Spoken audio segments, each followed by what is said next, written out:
मेरो देशको शिक्षा। शिक्षालाई मानव जातिको तेस्रो आँखा मानिन्छ। यसलाई हाम्रो भित्री हृदयको नयन पनि भनिन्छ।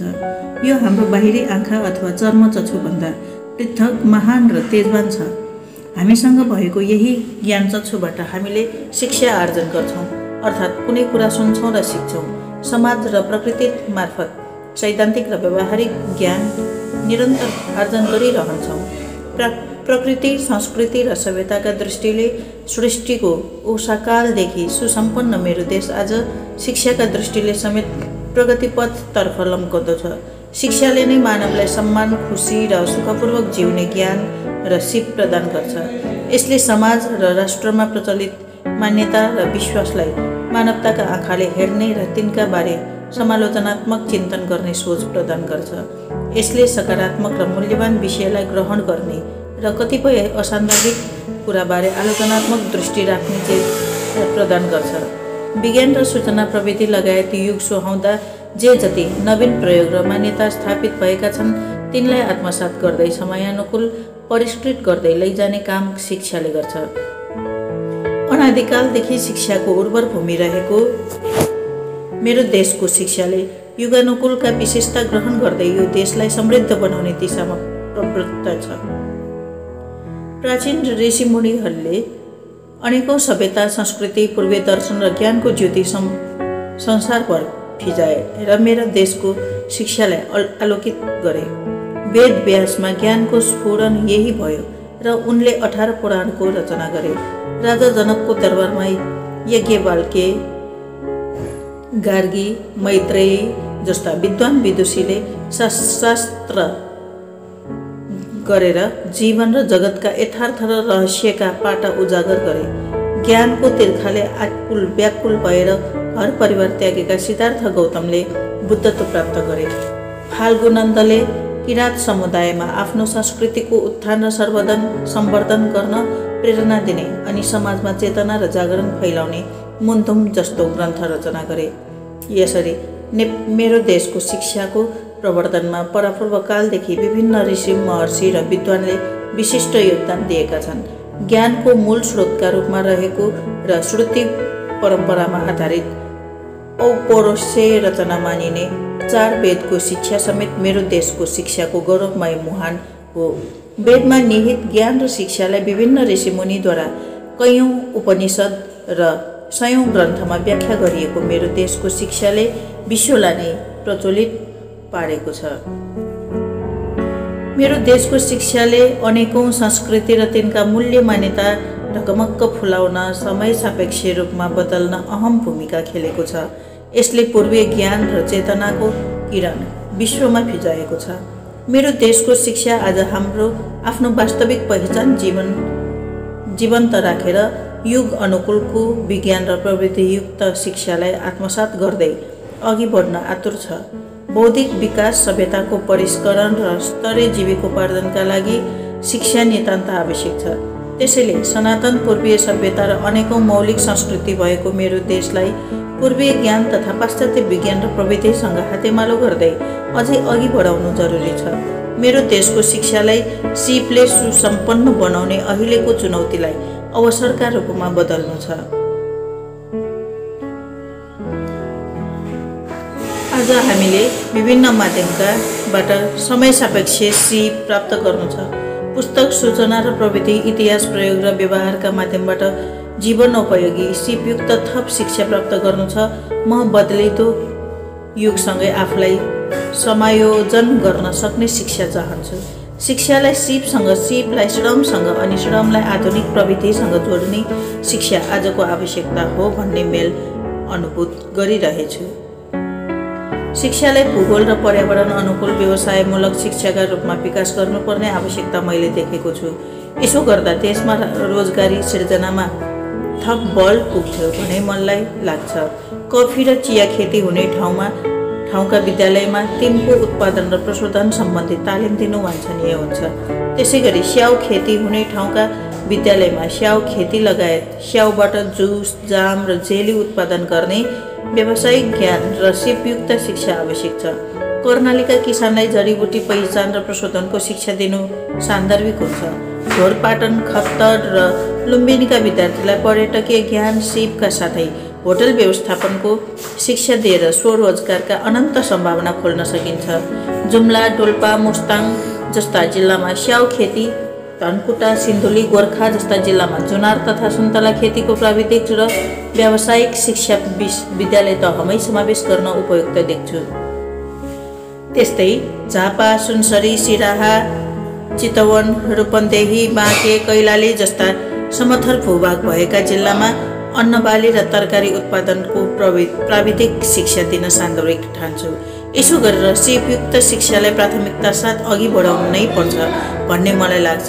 यसो भयो भने मात्र आफ्नो सिप अनुकूलको व्यवसाय गरेर आफ्नै देशमा स्वरोजगारका अवसरको सदुपयोग गर्दै विद्यार्थीले यो देशमा पसिना बगाउने अवसर पाउनेछ। व्यवसायमूलक शिक्षाका लागि हाम्रो परम्परागत र आधुनिक प्रविधिलाई सँगसँगै अगाडि लैजानु बढी सान्दर्भिक देख्छु। कृषिमा आधुनिक प्रविधि तथा अत्याधुनिक औजारको प्रयोग गर्ने व्यावसायिक शिक्षा विद्यालय तहमा नै प्रदान गर्न आवश्यक छ। यसका साथै परम्परागत कृषि औजारका बारेमा पनि ज्ञान र सिप उत्तिकै आवश्यक हुन्छ। यस्ता प्राविधिक ज्ञान र सिप प्राप्त गरेका विद्यार्थी व्यवसाय सञ्चालन गर्न सक्ने गरी आत्मनिर्भर हुन उत्प्रेरित हुन्छन् भन्ने मलाई लाग्छ।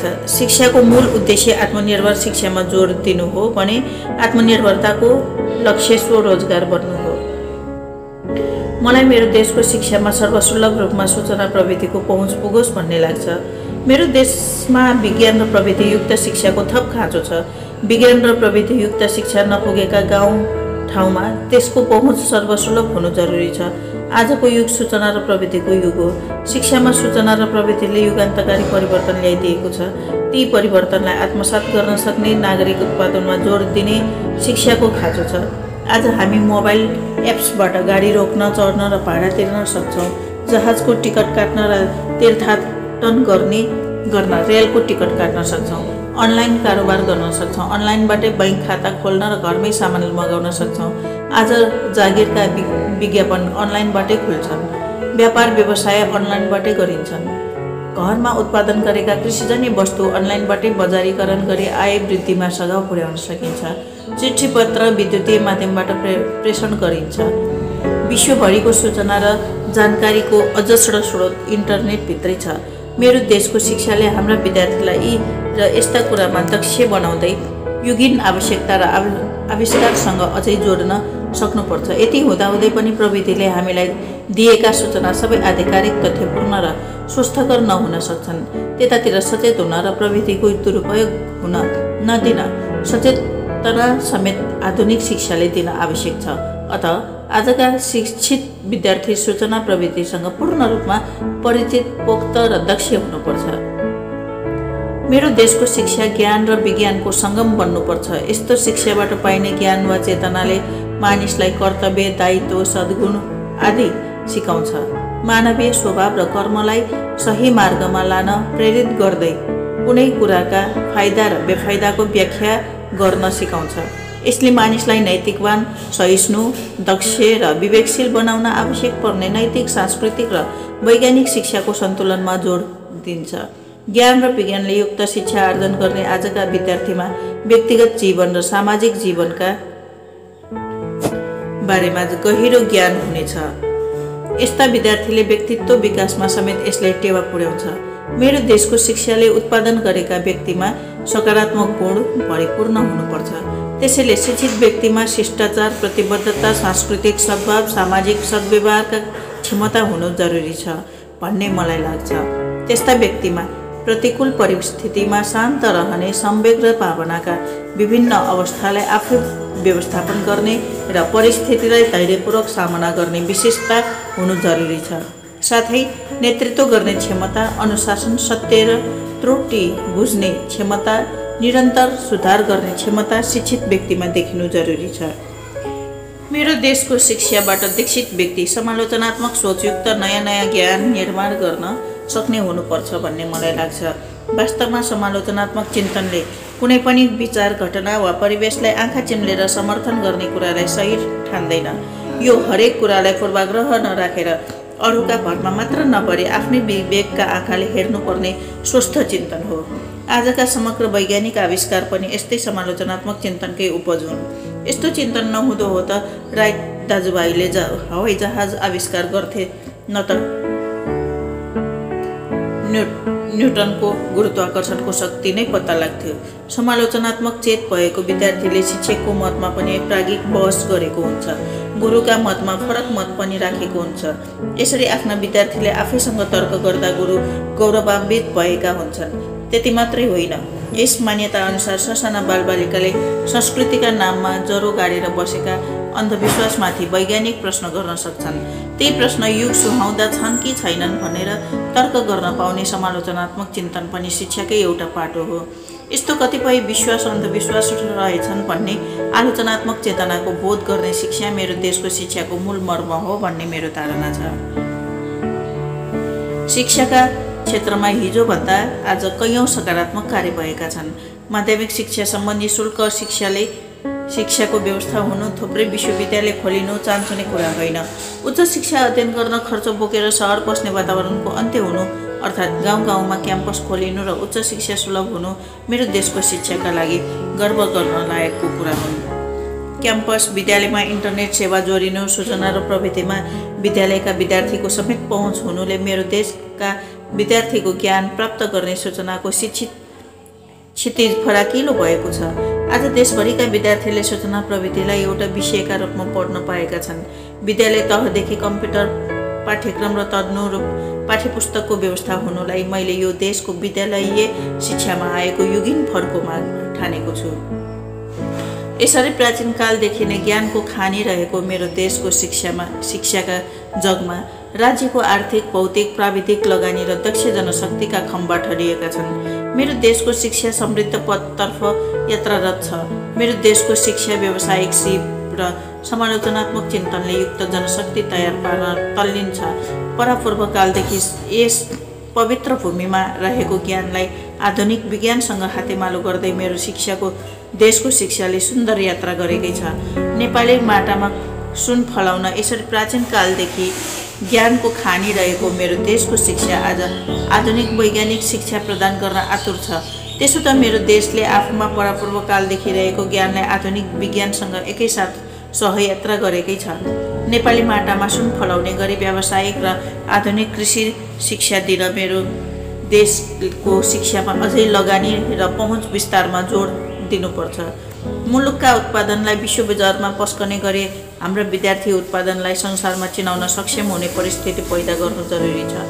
सुदूर विगतदेखि भोजपत्र, धुलौटे पाटी, खरी, चक, डस्टर र मार्कर युगबाट गुज्रेको मेरो देशको शिक्षामा सूचना प्रविधिको सहज पहुँच पुग्दैछ। यसो भएमा मेरो देशको शिक्षाले आफ्नो मौलिकता सहितको युग सुहाउँदो वैज्ञानिक युगमा थप फर्को मार्नेछ। यसरी मेरो देशमा प्राचीन ज्ञान र आधुनिक विज्ञान सहितको शिक्षा र ज्ञानको नयाँ सगरमाथा खडा हुनेछ।